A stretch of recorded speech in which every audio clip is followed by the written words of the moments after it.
interested? Oh, yes. Des guns, des gadgets et Colin Firth dans son premier rôle de badass, voilà l'univers de Kingsman, comédie d'espionnage qui sort ce mercredi en salle. L'occasion pour nous de revenir sur les 7 espions les moins doués du cinéma, d'Austin Powers à OSS 117. Ne perdons pas de temps avec ces bêtises. Ça va, Lucien? Ça va.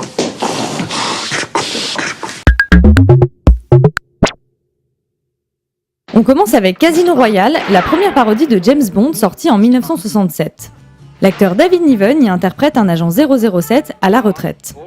Contraint de reprendre du service en tant qu'espion, il demandera à d'autres agents, dont Woody Allen et Peter Sellers, de prendre le nom de James Bond pour brouiller les pistes.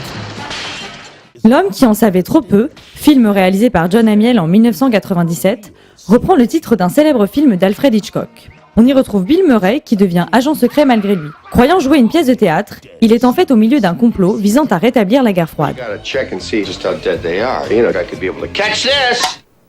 You are so twisted. La même année, Austin Powers, l'agent le plus déjanté, débarque sur les écrans. Interprété par Mike Myers, il sera le héros de 3 films dans lesquels il affronte le docteur d'Enfer, son ennemi juré. Du sexe, de l'absurde avec des apparitions de Tom Cruise et Steven Spielberg, voilà ce qui rythme la trilogie de l'espion qui n'a peur de rien. Ow! That really hurt. Who throws a shoe? Honestly. Thank you, sir.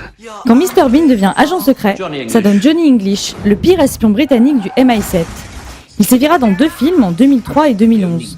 Dans le premier, il devra se lancer à la poursuite du voleur des joyaux de la couronne, tandis que dans le second, il aura pour mission de déjouer un complot pour sauver le monde. Mais il ne manquera pas de faire des gaffes et se lancera même en playback sur une chanson d'ABBA.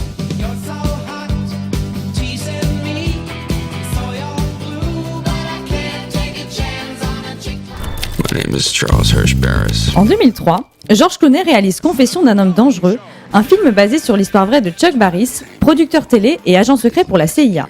C'est l'acteur Sam Rockwell qui joue son rôle et Julia Roberts lui donne la réplique en interprétant Patricia, son contact à l'étranger. Au départ très mauvais, Chuck va devenir un redoutable tueur à gages qui va finalement avoir du mal à concilier ses deux vies. Adapté de la série éponyme de la fin des années 60, le film Max la menace sort en 2008 et met en scène Steve Carell dans le rôle de cet espion très maladroit. Il devra faire équipe avec l'agent 99, interprété par Anne Hathaway, pour déjouer les plans d'une organisation terroriste qui prévoit d'attaquer les États-Unis. Au cours de la mission, Max ne cessera d'enchaîner les catastrophes. Le meilleur pour la fin, c'est évidemment OSS 117, le plus français de nos agents, interprété par Jean Dujardin. Le héros apparaît d'abord dans la série de romans de Jean Brousse, avant d'être remis au goût du jour par Michel Hazanavicius. Qu'il soit au Caire ou à Rio, l'espion ne rate pas une occasion de montrer sa misogynie et son racisme. Pardon? Non, je leur dis que je suis ravi d'avoir une secrétaire aussi jolie. Je ne suis pas votre secrétaire. Vous êtes la secrétaire de qui alors? Je suis lieutenant-colonel de l'armée israélienne. On en reparlera quand il faudra porter quelque chose de lourd. Bourré de répliques cultes, les 2 films promettent de beaux fous rires. Une suite serait d'ailleurs en préparation. Ce sont des jeunes avec les cheveux longs. On veut faire autre chose.